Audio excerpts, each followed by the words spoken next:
All right, welcome everyone to another deep dive. Today we're going to be talking about something that I think a lot of people are probably familiar with, at least in name, but maybe don't really understand the full scope of, and that's magnesium. Yeah, magnesium, I think, is one of those things that people have heard of. Maybe they've seen it on a supplement bottle. Right. But they don't actually realize how incredibly important this mineral is for literally hundreds of processes in the body. It's the fourth most abundant mineral in your body. Wow. And is involved in, get this, over 300 biochemical reactions. Yeah, it's when you really start to dive into it, it's kind of mind-blowing how many different things this one mineral is touching. It really is. And just to lay the groundwork a little bit for everyone, some of the core functions that we're going to be talking about today: muscle and nerve function, blood pressure regulation, energy production, even protein synthesis, and DNA repair and maintenance. Man, that's a pretty big list. That is a huge list. And it's actually one of the things that I find so fascinating about magnesium is it's not just like, oh, it's good for your bones or, it's good for one specific thing. Right. It is really a foundational mineral for so much of what keeps us healthy and functioning at our best. And I think, a lot of people, and I'm going to throw myself in this camp as well, before I really started to research this, kind of took it for granted. Yeah. You hear about magnesium, you think, oh yeah, that's probably important, but you don't really understand the depth of its importance. Absolutely. And what's even more concerning is that a lot of people are actually deficient in magnesium. Oh, really? Yeah, and it's much more common than you might think.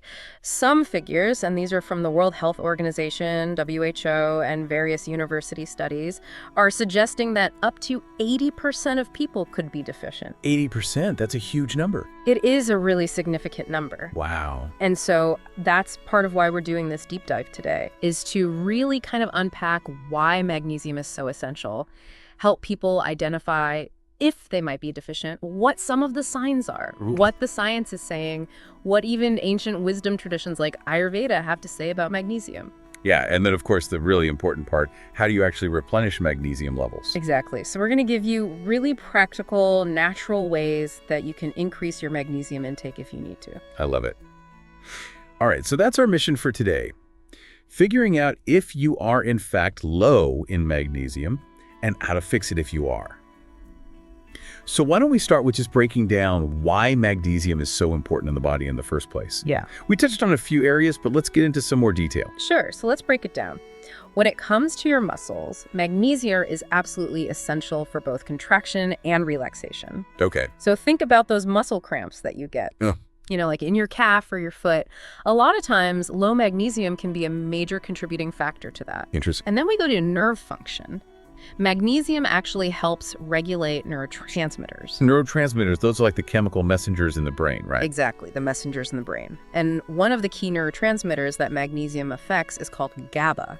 Now, GABA is your brain's natural off switch.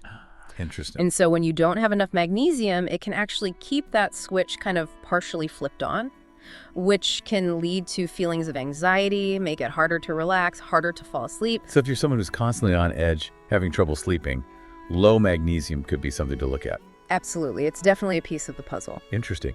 Okay, what about blood pressure? How does that tie in? Magnesium plays a really important role in relaxing the smooth muscles within your blood vessels. And when your blood vessels are relaxed, it helps to maintain healthy blood pressure levels. So it's kind of like a natural regulator working behind the scenes for your cardiovascular health. Got it. And then let's not forget about energy production. I mean, everybody wants more energy these days, right? Right. So magnesium is actually a key player in the process of converting the food that you eat into usable energy at the cellular level. So if you're constantly feeling tired, that afternoon slump, even when you feel like you've gotten enough sleep, low magnesium could be a contributing factor there as well. It's amazing to think about, one mineral being involved in all of these just incredibly important functions in the body. It is. You also mentioned, we were listing out some of the functions, protein synthesis and DNA repair. What's going on with that? Yeah, so protein synthesis is basically the process of your body building and repairing proteins, which are kind of the building blocks for everything in your body. Right. And magnesium is essential for several steps in that process. And then when we look at DNA, magnesium actually helps maintain the structural integrity of your DNA Wow. and is involved in the processes that repair any damage that occurs to your DNA, which happens all the time. Right. So it's really working at a very fundamental level to keep you healthy and resilient. Okay. So it's kind of like a little guardian of your DNA in a way. It really is. Yeah, it's like a little protector, making sure that your DNA stays healthy and strong. That's really cool. So, I mean, we're talking about magnesium being so vital for all these different areas of health. And you mentioned the deficiency is actually pretty common. So what are some of the signs, like how would someone know if they're not getting enough? So some of the most common signs that you might be low in magnesium, we already talked about muscle cramps and spasms. Right. So if you're getting those regularly, that could be a sign. Also things like increased anxiety, maybe feeling a little bit down or depressed or struggling with insomnia, that sleep connection we talked about, it's really important. Yeah, that makes sense. Some people also experience an irregular heartbeat if their magnesium levels are low. Oh, wow. And then that fatigue and low energy, even when you feel like you've rested enough. That's something I think a lot of people are struggling with these days. Absolutely. And a lot of people are just kind of accepting it as part of life. Yeah. But it may not have to be that way. You know, magnesium could be part of the solution. And then some other signs, things like brain fog, having trouble concentrating, memory issues, those can all be related to low magnesium as well. So, I mean, these are things that I think probably most people experience at some point or another. Right, exactly. So I guess it's really important to look at, is it something chronic? Is it something ongoing? Are there other factors that are at play here? Yeah, I mean, if you're experiencing these things on a regular basis, it's definitely worth looking into your magnesium levels. Okay, so we've talked about the signs, but let's talk about some of the causes. What are some of the lifestyle factors that actually contribute to magnesium deficiency? Well, there are a lot of things in our modern lifestyle that can actually deplete our magnesium stores. So one of the big ones is a poor diet, and particularly a diet that's high in processed foods. Right. Because processed foods are often stripped of a lot of their nutrients, including magnesium. They're kind of like the empty calories of the food world in a way. They really are. And then high stress levels. So when you're under stress, your body actually uses more magnesium. Oh, really? Yeah, so chronic stress can lead to depletion over time. I guess that makes sense. The body's kind of working overtime in a way. It is. It's in that fight or flight mode, and it's using up all its resources. Right. And then other things that can deplete magnesium. Excess alcohol, caffeine, sugary drinks. All of those things can interfere with how your body absorbs magnesium. Okay, so it's kind of like a double whammy. You're not getting enough in, and then you're also losing it at a faster rate. Exactly. And then there are also some chronic health conditions and some medications that can affect magnesium absorption as well. Okay, so if someone's on medication, I guess it's always good to talk to their doctor. Absolutely. It's always a good idea to have that conversation. All right, so we've talked about the signs of magnesium deficiency, some of the causes. Let's shift gears a little bit and talk about what the research is actually saying. What happens if you are chronically low in magnesium? Well, the research is actually really fascinating in this area. And there have been some Harvard studies that have found links between chronic magnesium deficiency and an increased risk of some pretty serious health issues. Things like cardiovascular disease, type 2 diabetes, even osteoporosis, which affects bone strength. Wow, that's quite a list. Yeah. And there's also some emerging research linking lower magnesium levels to a higher incidence of migraines and chronic headaches. Oh, interesting. Yeah, so it could be a factor for people who are dealing with those issues as well. Now, you had mentioned earlier a Stanford University study that looked at the effects of magnesium supplementation. Can you tell us a little bit more about that? Yeah, so the Stanford study found that people who took magnesium supplements actually experienced a few pretty amazing benefits. They noticed improvements in their sleep quality, a reduction in their anxiety levels, and even better memory function. That's great news for those of us who are, maybe a little sleep deprived, a little stressed out, and could use a little memory boost. Exactly. So it really highlights the potential benefits of making sure you have adequate magnesium levels. All right, so we've got the modern science angle covered, but I'm also curious to hear about what some of the more ancient wisdom traditions have to say about magnesium. And you'd mentioned Ayurveda specifically. How does Ayurveda view magnesium and its role in the body?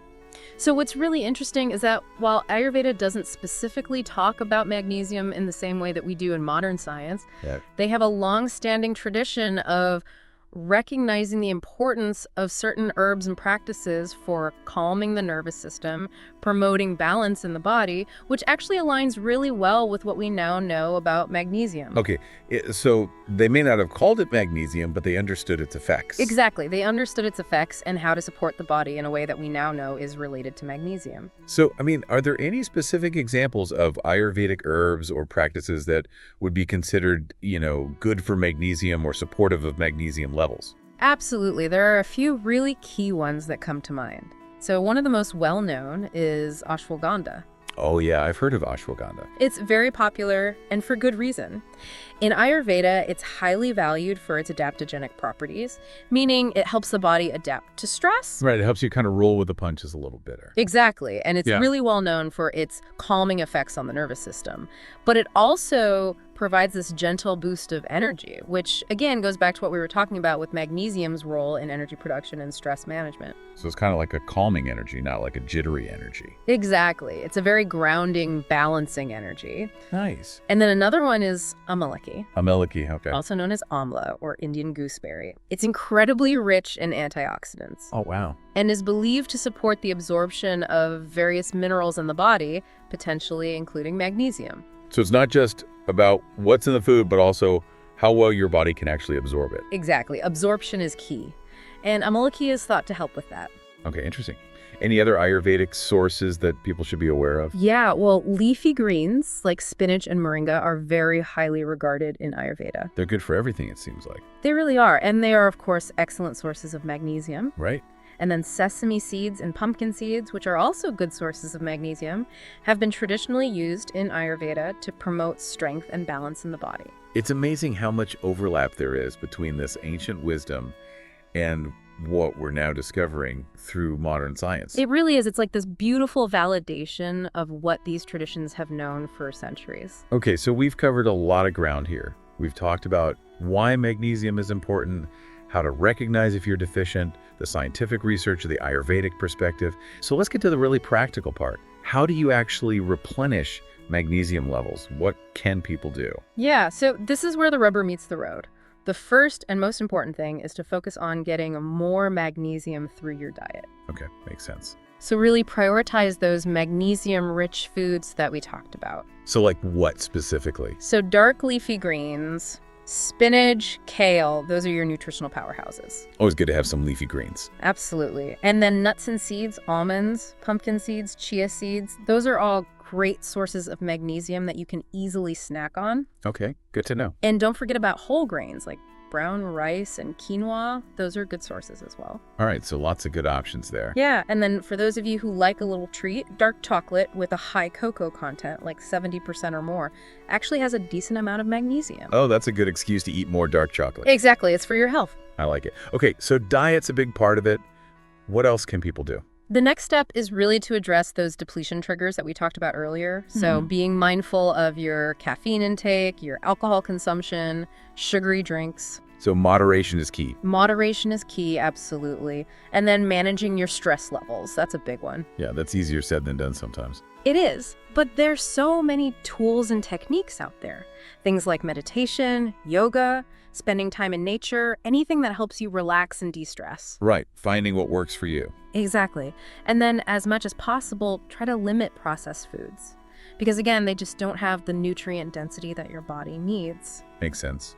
What about supplements? There's so many different magnesium supplements out there. Yeah, supplements can definitely be a helpful option for some people, but it's important to choose wisely. Okay, so how do you choose wisely? Well, some of the most common forms that you'll see are magnesium citrate, which is often well absorbed and can be helpful for digestion, Okay. and magnesium glycinate, which is a popular choice, particularly for people who are struggling with sleep or stress. Okay. But the most important thing here is to consult with your doctor or a qualified nutritionist before you start taking any new supplement. Makes sense. They can kind of help you figure out what's right for you. Exactly. They can help you determine the right type and the right dosage for your individual needs. Perfect.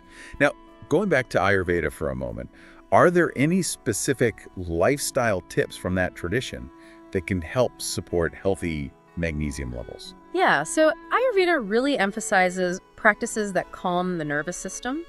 And when your nervous system is calm, it can help regulate magnesium levels indirectly by reducing that stress-induced depletion that we talked about earlier. Right, so it's kind of like a two-for-one benefit. Exactly. So things like incorporating regular self-oil massage, which is called abhyanga in Ayurveda. I've heard of that. It's very grounding and soothing for the nervous system. Yeah, I can imagine. And then warm herbal teas using herbs like tulsi or brahmi. Those are both really calming herbs, right? They are. They're very calming, and they're traditionally used to promote relaxation and mental clarity. Nice. And then, of course, practices like grounding yoga and pranayama, which are specific breathing exercises, can be incredibly effective in reducing stress levels and promoting overall well-being. So it's really a holistic approach, looking at diet, lifestyle, these ancient practices.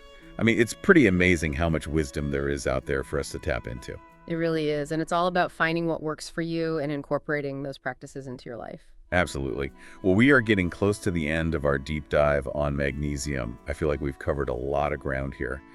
What would you say is the most important takeaway you want our listeners to leave with? The most important thing is to really understand that magnesium is not just some trendy supplement. Right. It's a foundational mineral that your body needs to function properly in so many ways. And it's involved in so many critical processes that ensuring you're getting enough really is a cornerstone of overall health and well-being. I love that, foundational mineral. That's a great way to think about it. Oh. So just to kind of recap everything we've talked about today, maybe we can offer our listeners a simple magnesium checklist. Yeah, I love that idea. So for everyone listening, here's your magnesium checklist. Number 1, eat right. Prioritize those magnesium-rich foods that we talked about. Number 2, stress less. Find ways to manage your stress effectively. Good reminders. Number 3, embrace ancient herbs. Consider incorporating herbs like ashwagandha and amalaki into your routine. And finally, restore your body naturally by making these sustainable lifestyle changes that support healthy magnesium levels. That's a really actionable checklist. So for everyone listening, I hope this deep dive has given you a new appreciation for this incredible mineral. Take a moment to think about your own diet and lifestyle. Are you getting enough magnesium? Maybe try incorporating some of the strategies we talked about today and see how you feel. You might be surprised at the difference it makes. Yeah, I think a lot of people underestimate the power of magnesium. But when you start to pay attention to it and really make sure you're getting enough, it can have a profound impact on your health and well-being. Absolutely. All right, well, thanks for joining us for another deep dive. We'll see you next time. Thanks for having me.